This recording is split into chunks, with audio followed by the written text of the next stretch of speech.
Hello everyone, welcome back to the channel. I'm Dominika. If you're new here, I'm a gardener, and today we are on the sunny balcony. This balcony belongs to my clients, who also happen to be my in-laws, which is why I get to record a little video for you here. So we are here today to switch the railing planters to summer. Now let me tell you a little bit more about this space to put it into perspective. We garden is on 8A and this balcony is in full sun. Now, in our climate, that means that the temperature can easily reach over 50 degrees Celsius in here. So it is absolutely sizzling hot in here in summer. And in the past, I've made a mistake because I originally come from a cooler climate from zone 6. So I made a mistake of planting stuff that we usually associate with full sun, stuff like petunias or calibrachoas. But unfortunately, with the heat that we have here, that just doesn't work. So I learned the hard way that I need to pick plants that are low maintenance, drought and heat tolerant. And I know that many of you guys also have a similar situation and you are also searching for plants that would be more resistant. So in today's video, I want to share with you my selection of plants for high heat climates, for very sunny balconies, plants that don't require a lot of maintenance. We are also going to be crafting our own custom water retentive potting mix, because that's a huge game changer. If you can craft your own potting mix, customize it to where it retains more moisture, where it doesn't dry out as quickly in summer, this is going to be a huge change and huge improvement. So let's go. All right, we are going to begin by removing all of these plants. We have pansies and some Golterias in here. I know that it's always sad to, take plants out when they still look pretty, but in a couple of weeks they would be dead. Like pansies absolutely do not survive the summer heat in here, but we do enjoy them for a really long time. I planted these in December, like a last minute planting in December, but in my balcony garden I plant pansies in October, and then I switched the planters to summer in May. So I really get a lot out of those pansies. They really stay for a long time. Same for Golteria. I mean, Golterias, they are very winter hardy, beautiful evergreen foliage, beautiful berries. But for Golteria to produce berries again next year, you need to have both male and female plant, which sometimes can be hard to find. So we treat them more as seasonal plants. I'm also keeping as much of the old soil as I possibly can. I like to reuse soil in my containers, especially when you are switching your fall winter planters to summer. You really don't have to get rid of all of that soil, because the plants that we plant for fall winter, they don't grow very much, they don't use a lot of nutrients over that cooler time of the year, so the soil is usually more than fine to reuse.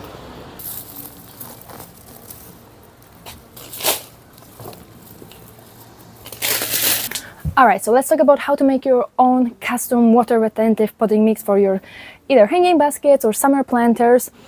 So as I said, I am going to be reusing the old soil that we have here. If you don't have any old soil to reuse, just start with a good quality multi-purpose potting mix. A good quality multi-purpose potting mix is something that contains several ingredients. It's a very lightweight, fluffy, airy potting substrate that holds on to some moisture but doesn't waterlog your plants. So usually, what you can find at the garden centers, the universal potting mix, is a very poor quality because it contains usually just like one type of peat moss and nothing else. So it compacts very easily, it doesn't hold on to any moisture, you need to water your plants twice a day, and it doesn't hold on to any nutrients or any of that. So that would be literally the worst choice. So start with a good quality multi-purpose potting mix. My preferred is Light Mix by Playground. There are many other light mixes out there available, or ask your local nursery. I just went to the local nursery and they sell these absolutely amazing professional blends that contain a lot of beautiful ingredients to get your plants going throughout the entire summer season. So ask your local nursery. If you can't find anything, then something like Light Mix will be my first choice. So I'm gonna refill the containers because I do lack a little bit of soil in some of them. I'm gonna refill them with that good quality multi-purpose potting mix. Alright, the second thing I encourage you to add to your potting mix is some type of organic matter. Can be leaf mold, can be compost, can be humus. Organic matter is what will help you keep that beautiful, light, fluffy texture, will prevent the soil from compacting. It also helps to retain water and nutrients in the soil, because the more you water, the more you flush those nutrients out of the soil. And your summer planters, your summer flowers, if you want them to bloom to their full potential, if you want to enjoy them all summer long, they need nutrients. So organic matter is what is going to help you retain moisture, retain nutrients, and keep the soil nice and fluffy. I'm not adding any type of organic matter today because the soil that I bought actually contains several types of organic matter, so I can skip this step today. Alright, and now this last ingredient is going to be an absolute game changer for you, trust me. So, sometimes people recommend adding those water retaining granules to your summer basket and summer planters. Well, that works really well, but I have two problems with those water retaining granules. First, they are very expensive. Secondly, once they absorb moisture, they turn into sort of a jelly, and that jelly likes to resurface. So after, you look into your containers and it looks like someone poured jello in your pot. So I don't like them, and there is a cheaper and more natural alternative, which is vermiculite. Vermiculite is a mineral that helps to retain soil moisture. So you can buy them in small bags like these, and you just add a handful or two to your containers, and this is gonna absorb moisture and release it back to your plants when your plant need it. I swear to you, just adding this one ingredient is gonna take your balcony gardening game to a whole new level. I add it to all of the containers that I plant, and we can skip a day, sometimes even two, on watering. So I'm just, I'm measuring everything by eye. I'm just gonna add maybe 2 handfuls of vermiculite to all of these containers.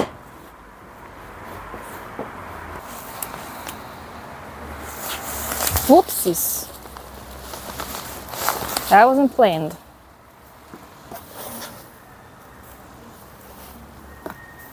Alright, the pots are ready. Now let me share with you my plant choice for the sunny balcony for this summer season.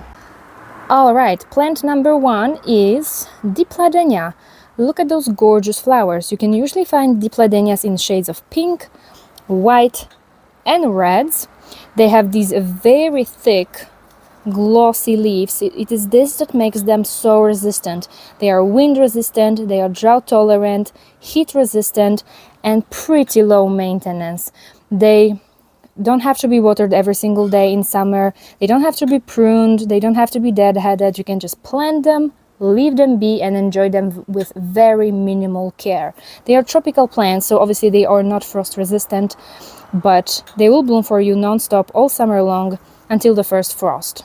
Next up, we have gorgeous purple flowered Scaevolas. You can also find Scaevolas in white. They are also pretty tough plants. They don't mind the heat.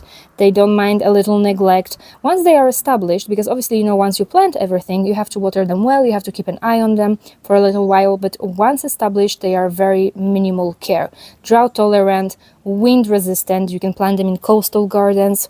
They don't get leggy like petunias. They don't need any trimming. They will bloom for you all summer long until first frost, and they are native to Australia, so that already says a lot about them. And our trailing plant for the composition is gonna be Lysimachia, Creeping Jenny. I absolutely love this plant for many reasons.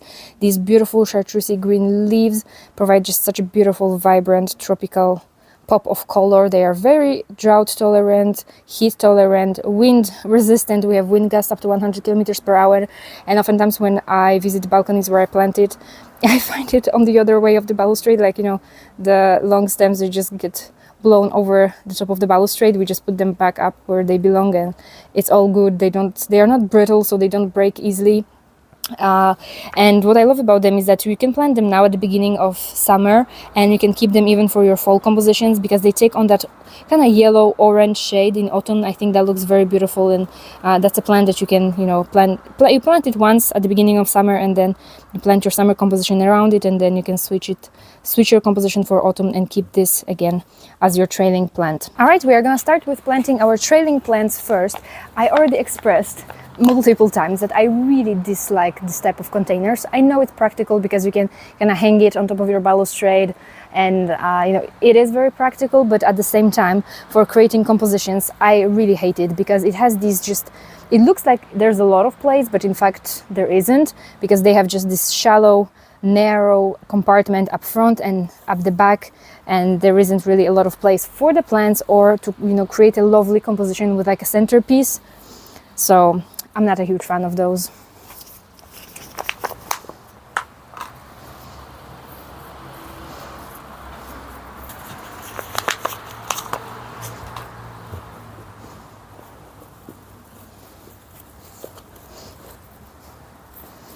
I will need to add probably a little bit more soil later.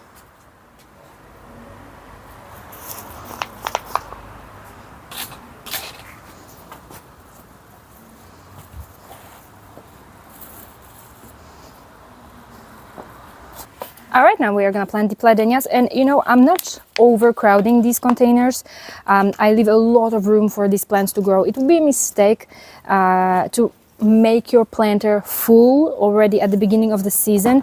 We need to leave plants some room to grow. So it's okay if it looks a little bold at first, you know, like there you can still see the soil. That's perfectly fine, because keep in mind that these plants will put on a lot of growth during the summer season, so do not overcrowd your pots.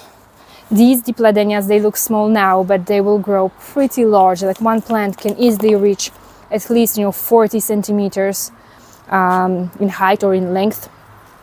So let's just leave them the room to do it.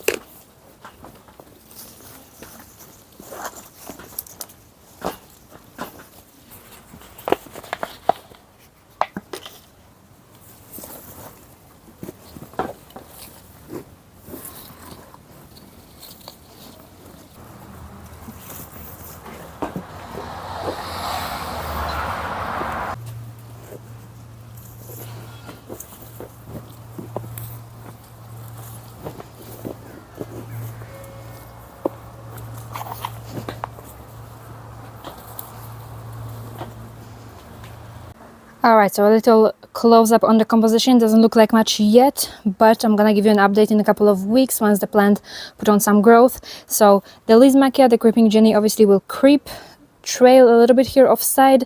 Both the Pladenia are gonna grow significantly, and they are gonna be filled with flowers.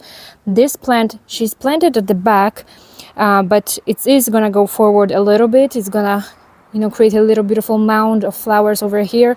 Same for the other ones. They are gonna mix one with another, and I think that's gonna create a lovely little kind of cloud of flowers, a mound of flowers with a little spill on the side of the container.